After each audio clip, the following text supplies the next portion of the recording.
آج اس ویڈیو میں آپ کے ساتھ شیئر کرنے والا ہوں کہ قیامت کیا ہے، قیامت کا مقصد کیا ہے اور علامات قیامت۔ قیامت سورہ اسرافیل کی اس خوفناک چیخ کا نام ہے جس سے پوری کائنات زلزلے میں آ جائے گی۔ اس چیخ اور زلزلے کی شدت دم بدم بڑھتی جائے گی جس سے تمام انسان اور جانور مرنے شروع ہو جائیں گے، یہاں تک کہ زمین و آسمان میں کوئی جاندار زندہ نہ بچے گا۔ زمین پھٹ پڑے گی، پہاڑ روئی کی طرح الٹے پھریں گے، ستارے اور سیارے ٹوٹ ٹوٹ کر گر پڑیں گے اور پوری کائنات موت کی آغوش میں چلی جائے گی۔ یعنی حضرت اسرافیل علیہ السلام کی سور پھونکنے سے لے کر جنت اور جہنم میں داخل ہونے تک کے سارے زمانے کو قیامت کہا جاتا ہے۔ اور قیامت کا مقصد کیا ہے؟ قیامت کا مقصد یہ ہے کہ جو لوگ دنیا میں اللہ تعالیٰ کے احکامات پر عمل کرتے رہے ہوں گے اور انبیاء کرام علیہ الصلوۃ والسلام کی تعلیمات کو انہوں نے اپنایا ہوگا، ان کو انعام سے نوازا جائے، اور اللہ تعالیٰ کے نافرمانوں اور انبیاء کرام علیہ الصلوۃ والسلام کی تعلیمات سے انحراف کرنے والوں کو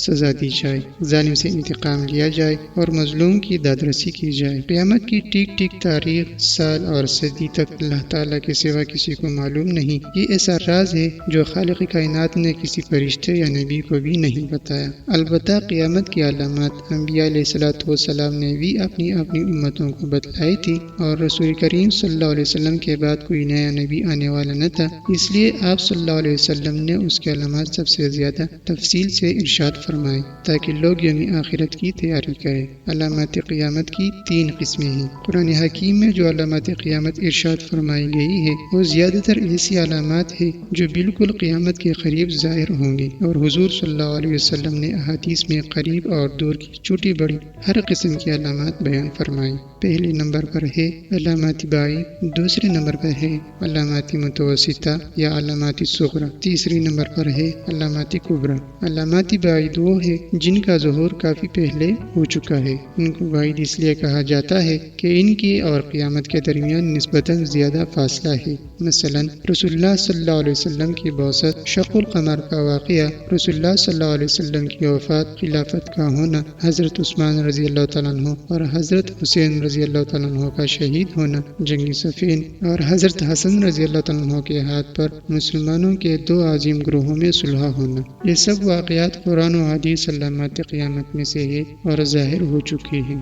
دوسرے نمبر پر ہے علامات صغری یا علامات متوسطہ۔ قیامت کا علامات متوسطہ وہ ہے جو ظاہر تو ہو گئی ہے مگر ابھی انتہا کو نہیں پہنچی، ان میں روز بروز اضافہ ہو رہا ہے اور ہوتا جائے گا، یہاں تک کہ تیسری قسم کی علامت ظاہر ہونے لگے گی۔ علامات متوسطہ کی فہرست بھی بہت طویل ہے۔ مثلا رسول اللہ صلی اللہ علیہ وسلم نے فرمایا تھا کہ لوگوں پر ایک زمانہ ایسا آئے گا کہ دین پر قائم رہنے والوں کی حالت اس شخص کی طرح ہوگی جس نے انگارے کو اپنی مٹھی میں پکڑ رکھا ہو۔ لیڈر بہت اور امانتدار کم ہوں گے، قبیلوں اور قوموں کے لیڈر منافق اور فاسق ہوں گے، بڑے عہدے نااہلوں کو ملے گی، تجارت بہت پھیل جائے گی، یہاں تک کہ تجارت میں عورت اپنے شوہر کا ہاتھ بٹائے گی، لکھنے کا رواج بہت بڑھ جائے گا مگر تعلیم محض دنیا کے لیے حاصل کی جائے گی، علماء کو قتل کیا جائے گا، اور ان پر ایسا سخت وقت آئے گا کہ وہ سرخ سونے سے زیادہ اپنی موت کو پسند کریں گے۔ اس امت کے آخری لوگ پہلے لوگوں پر لعنت کریں گے، امانتدار کو خائن اور خائن کو امانتدار کہا جائے گا، جھوٹے کو سچا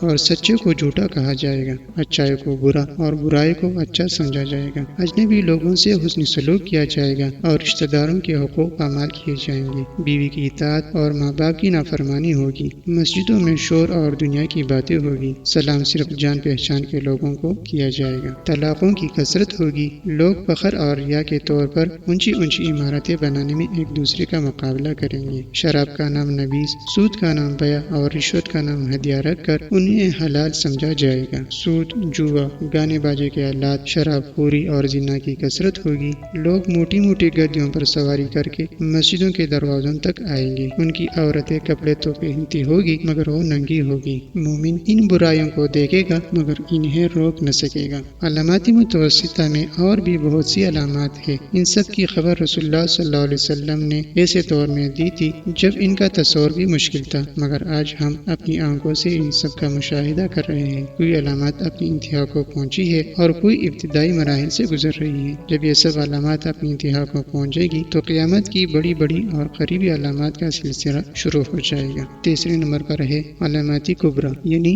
ظہور مہدی علیہ الصلوۃ والسلام۔ قیامت کے علامات کبریٰ میں سب سے پہلے علامات حضرت امام مہدی علیہ الصلوۃ والسلام کا ظہور ہے۔ حدیث مبارکہ میں حضرت امام مہدی علیہ السلام کا ذکر بڑی تفصیل سے آیا ہے کہ حضرت امام مہدی علیہ السلام حضرت فاطمہ رضی اللہ تعالیٰ عنہا کی اولاد میں سے ہوں گے۔ نام محمد، والد کا نام عبداللہ ہوگا۔ حضور صلی اللہ علیہ وسلم سے بہت مشابہت ہوگی۔ پیشانی کھلی اور ناک بلند ہوگی۔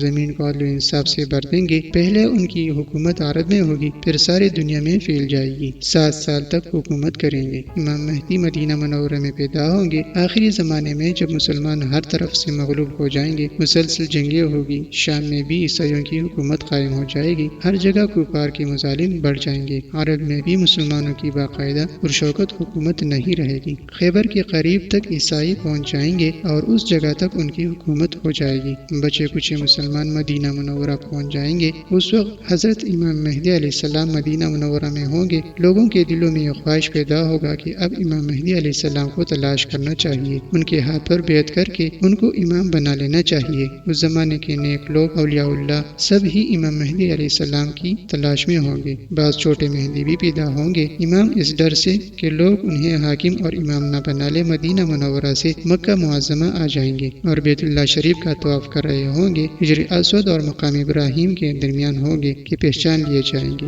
اور لوگ ان کو گھیر کر ان سے حاکم اور امام ہونے کی بیعت کر لیں گے۔ اسی بیعت کے دوران ایک آواز آسمان سے آئے گی جس کو تمام وہ لوگ جو وہاں موجود ہوں گے سنیں گے۔ وہ آواز یہ ہوگی، یہ اللہ تعالیٰ کے خلیفہ اور حاکم بنائے ہوئے امام مہدی علیہ السلام ہیں۔ جب آپ کی بیعت کی شہرت ہوگی تو مدینہ منورہ کی فوجیں مکہ مکرمہ میں جمع ہو جائے گی۔ شام، عراق اور یمن کے اہل اللہ سب آپ کی خدمت میں حاضر ہوں گے اور بیعت کریں گے۔ ایک فوج حضرت امام مہدی علیہ السلام سے لڑنے کے لیے آئیں گی۔ جب وہ مکہ مکرمہ اور مدینہ منورہ کے درمیان ایک جنگل میں پہنچے گی اور ایک پہاڑ کے نیچے ٹھہرے گی تو سوائے 2 آدمیوں کے سب زمین میں دس جائیں گے۔ امام مہدی علیہ السلام مکہ مکرمہ سے مدینہ منورہ آئیں گے، رسول اللہ صلی اللہ علیہ وسلم کے روضہ مبارک کی زیارت کریں گے، پھر ملک شام روانہ ہوں گے۔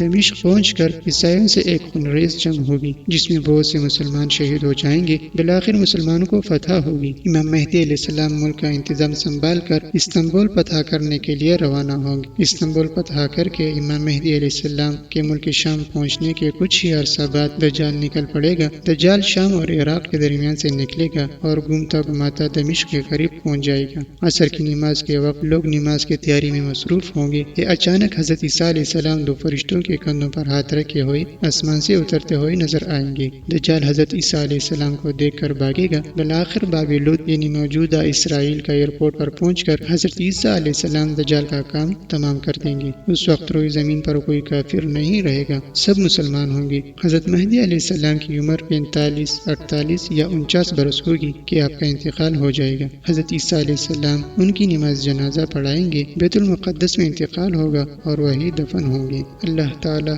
ہمیں ہر فتنہ کے شر سے محفوظ رکھے اور سلامتی ایمان کے ساتھ قبر تک پہنچا دے۔